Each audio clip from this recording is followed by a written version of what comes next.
Welcome to IP Concerns Deep Dive, the podcast version of our IP Concerns blog from Cascade Law Group. Here, we unpack intellectual property-related, real business and brand protection topics in a way that actually makes sense, no legal experience required. Imagine throwing, like, the greatest, most legendary house party of the decade. Oh, I'm already there. Right.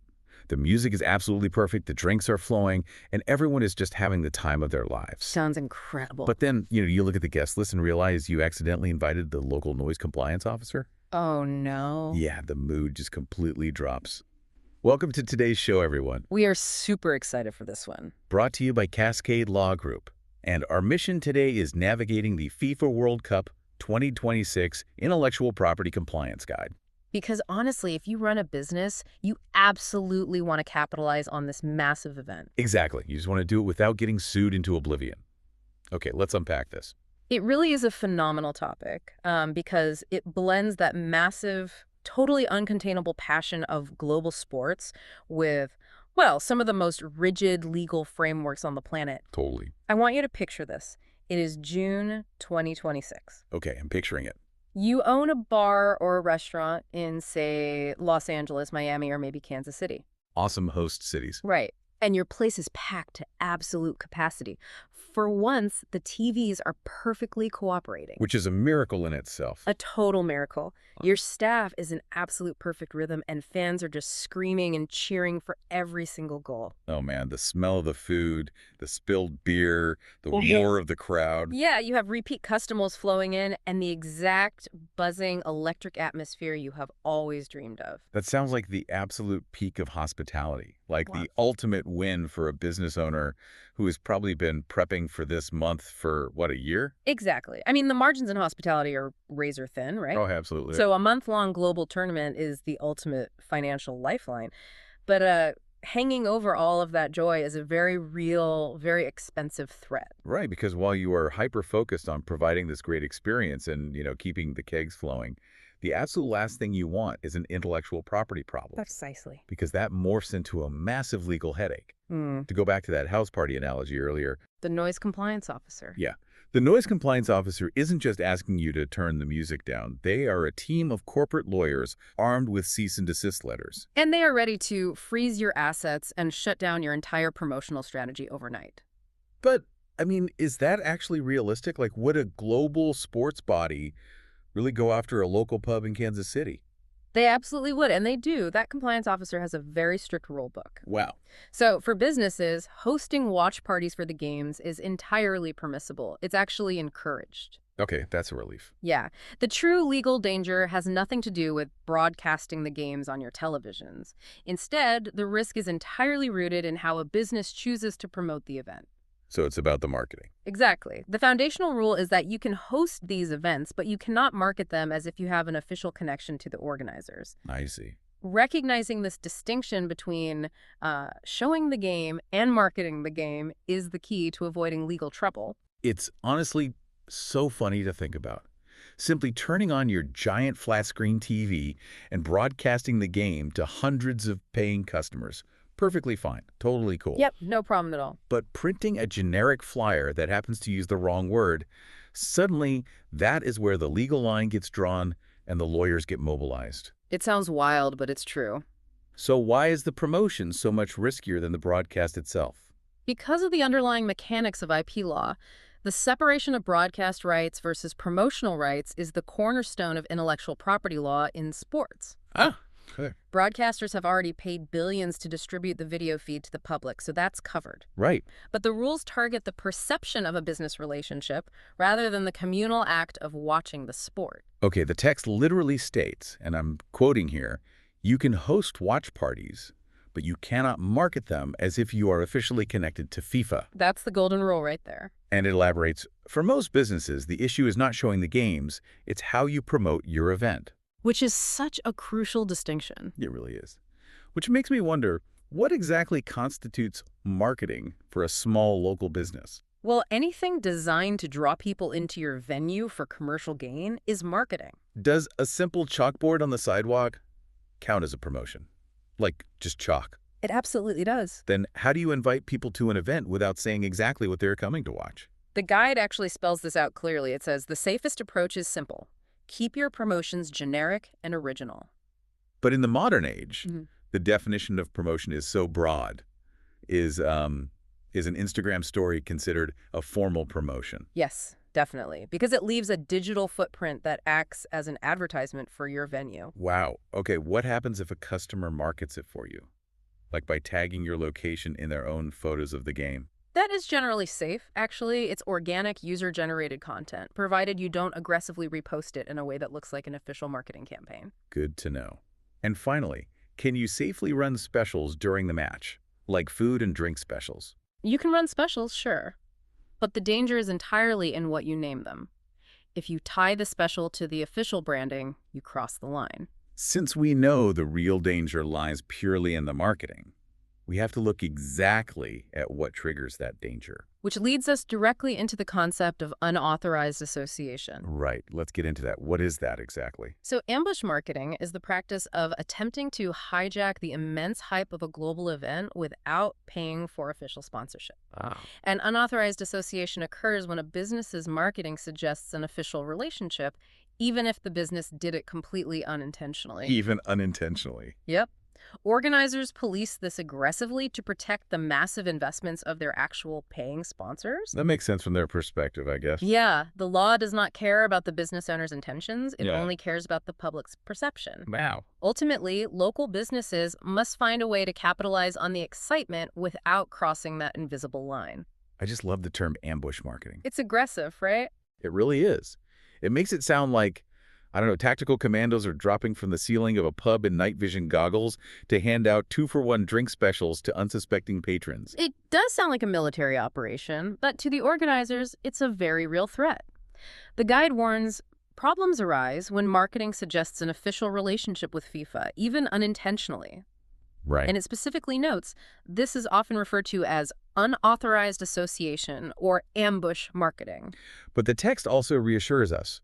You can absolutely capitalize on the excitement, bring in customers, and create memorable experiences. You definitely can. Let's break this down mechanically, though. Who exactly is being ambushed in ambush marketing? The official sponsors. The ones footing the bill. Exactly. Exclusivity is the primary financial engine for mega tournaments, making the protection of sponsors an existential priority for organizers. Right. If a local bar ambushes the event, they are diluting the value that a global brand paid hundreds of millions of dollars for. But, I mean, is it fair that entirely unintentional association is still punished?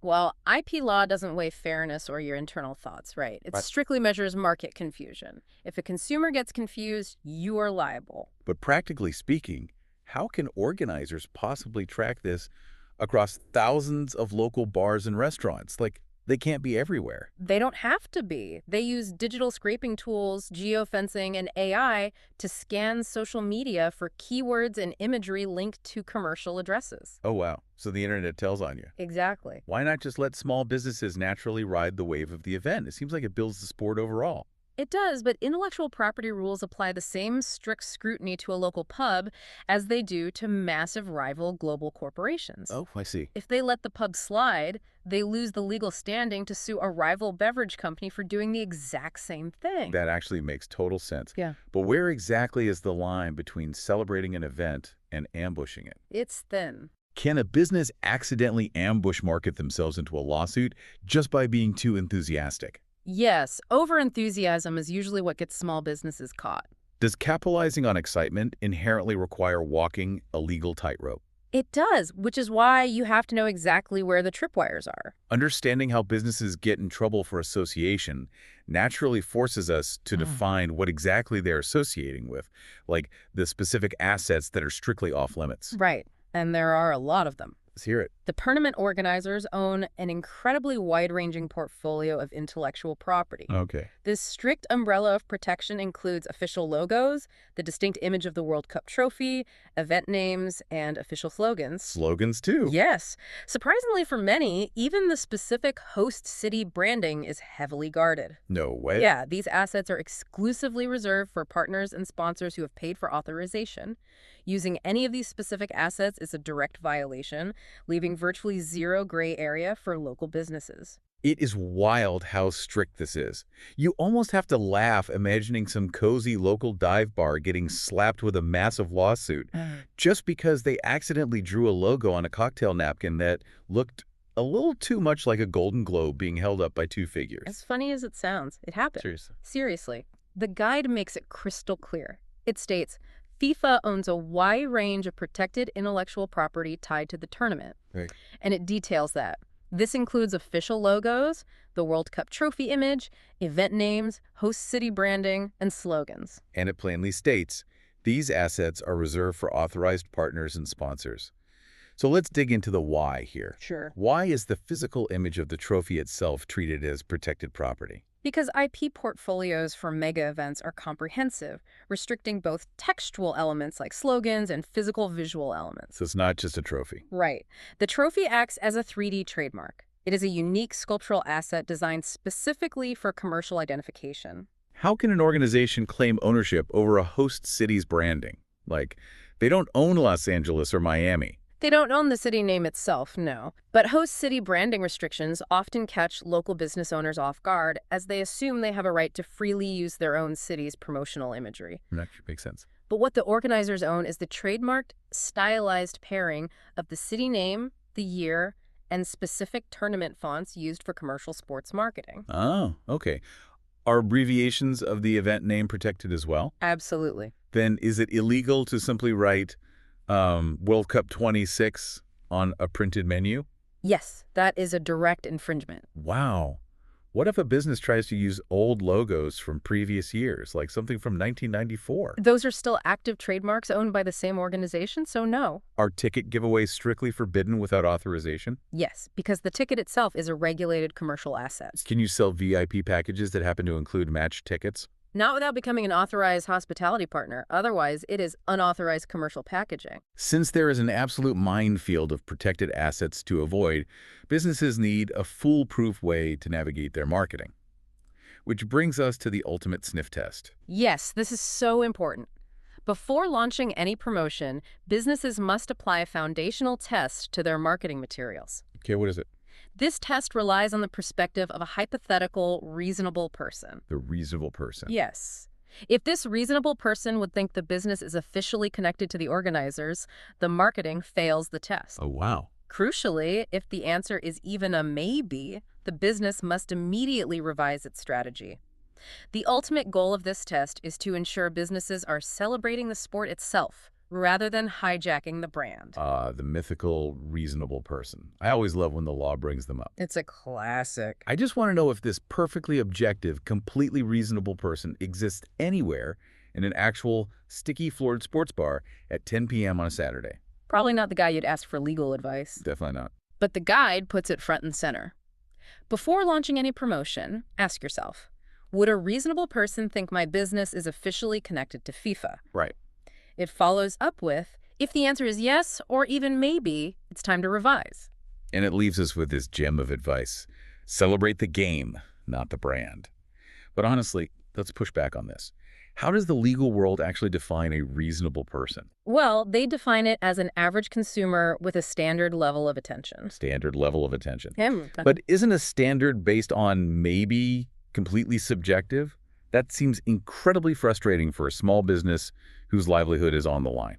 It is subjective by design. Really? Yeah, the reasonable person standard is a classic legal mechanism designed to enforce common sense over people trying to exploit technical loopholes. If it were a rigid rule, people would just engineer away right up to the edge of the line. Who makes the final call on what maybe means in a courtroom? Ultimately, a judge. That's terrifying. How can a business owner accurately test this before launching a campaign? Show it to someone outside the business. If they ask, are you guys officially partnered with the tournament? You failed the test. Does slapping a massive disclaimer on a poster fix a maybe, like, unofficial party? No, disclaimers don't undo the visual association of using protected logos. Why isn't there a more concrete mathematical rule to follow? Because marketing is psychological, not mathematical. The phrase, celebrate the game, not the brand, perfectly encapsulates the spirit of fair use in sports IP. Is it safer to just be as vague as possible? Yes, vague is always legally safer.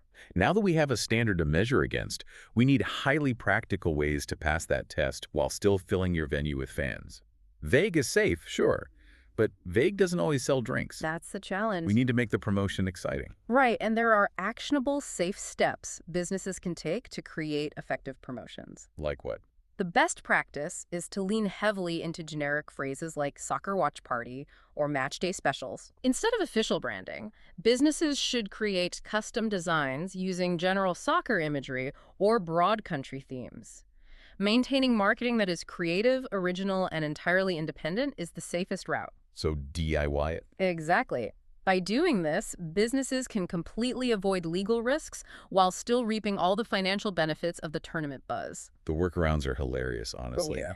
You have to brainstorm these beautifully terrible generic names for the tournament to avoid getting sued. Oh, yeah. Like, come on down to the bar for the global sphere-kicking gathering. The guide actually encourages this kind of thinking, believe it or not. Really? Yeah, it explicitly says, by keeping your marketing creative, original, and clearly independent, you can enjoy all the benefits of World Cup buzz. I love that. It suggests use phrases like soccer watch party or match day specials. And the creative direction is create your own branding using general soccer imagery or country themes. Exactly. So let's stress test the visuals. Is a standard black and white hexagon ball generic enough to be safe? Yes, perfectly safe. Nobody owns the geometric shape of a classic soccer ball. Okay.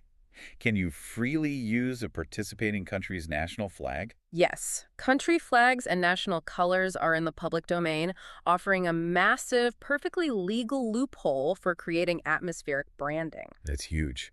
What about decorating with the specific colors of a national team's jersey? Also safe as long as you avoid their specific crests or federation logos. But how do you make generic imagery actually exciting for customers? Well, being forced to use generic marketing actually pushes businesses to rely on their own unique brand personality rather than coasting on tournament logos. Oh, that makes sense. Mm. Can you serve a themed drink named after a specific country? Absolutely. The French Connection cocktail is totally fine. Are broad phrases like global soccer tournament legally bulletproof? Highly likely to be bulletproof, it describes a fact without using protected trademarks. Does playing international music count as utilizing a country theme? Yes, and it's a brilliant way to build atmosphere without touching IP. Knowing these best practices is great, but let's talk about how to creatively implement them in the real world. I'd love to. Let's give you some highly actionable advice based entirely on these legal principles. If you own a venue, you should be hosting themed nights based purely on the countries playing. Absolutely. Just use their national flags and their jersey colors. You never once have to name the tournament itself. Exactly. You could serve like German beer and sausages on the day Germany plays. Oh, that's perfect. The atmosphere is there, the intent is obvious to the fans, but you haven't touched a single piece of protected intellectual property. Not one. Another great strategy is creating custom, original mock tournaments. You could run a bar-wide foosball bracket that runs parallel to the actual matches. That is brilliant. Oh, You map out a 32-team foosball tournament for your regulars. Yep. You update a giant chalkboard bracket every night. It generates independent buzz that parallels the soccer excitement, gets people into the bar, and doesn't infringe on a single trademark. What's fascinating here is that limitations breed creativity. They really do. When you can't just slap a logo on a poster and call it a day, you are forced to actually engage your community. Here's where it gets really interesting. Imagine the absolute extremes, the borderline ridiculous lengths a business owner might go to just to avoid using the forbidden words. Oh, the creativity gets wild. Picture a venue putting out a massive social media campaign for a giveaway, but it has to be so legally compliant that it just says, win a trip to a grassy field where 22 people run around for 90 minutes while wearing matching shirts. And honestly, the more absurd the generic description is, the more likely it is to actually go viral. It's so true. You are passing the reasonable person test with flying colors. No reasonable person thinks the official organizers are sponsoring the big summer ball kick fest. Right. You could completely lean into the bootleg nature of the promotion. Exactly. You have your staff wearing referee shirts, but instead of whistles, they are blowing kazoos. That's amazing. You have a guy named Phil standing outside in an unbranded yellow shirt, handing out generic-shaped spherical objects. Just fill with a bag of spheres. Come to our totally unofficial, definitely not sponsored gathering of humans observing a sphere enter a net. Fans love that kind of self-aware marketing. It shows real personality. It really does. It proves you don't need a multi-million-dollar official sponsorship logo on your window to pour a good pint, serve some great food, and create a fantastic environment for the community to watch the game. Exactly. The sheer absurdity of dodging the trademarks becomes the marketing campaign itself. It totally works. Everyone knows exactly what you're doing, the lawyers can't touch you, and the bar is packed. It's a win for everyone. And it keeps the noise compliance officer. Or in this case, the IP lawyers. Right, it keeps them far away from your party. So we have covered a lot of ground today. To quickly recap the core takeaways, you absolutely can host watch parties, but you must avoid using official logos, event names, or the trophy. Keep them off the flyers. Always apply the reasonable person test to your marketing. If there's even a maybe that people think you're officially partnered, change it immediately. Don't risk it. And lastly, stick to creative, generic imagery, like flags and colors, to stay safe while celebrating. It is all about separating the love of the game from the commercial ownership of the brand. Exactly. Which leaves us with a final thought to mull over. If the rules around protecting the brand become stricter than the rules of the game itself, at what point does the legal machinery overshadow the sheer joy of global sports? It is a delicate balance for sure. That is all we have for you today. Remember to like, subscribe, hit the bell, and leave your comments down below on how you plan to creatively navigate the madness at your own venue. Thanks for listening, and we'll see you next time.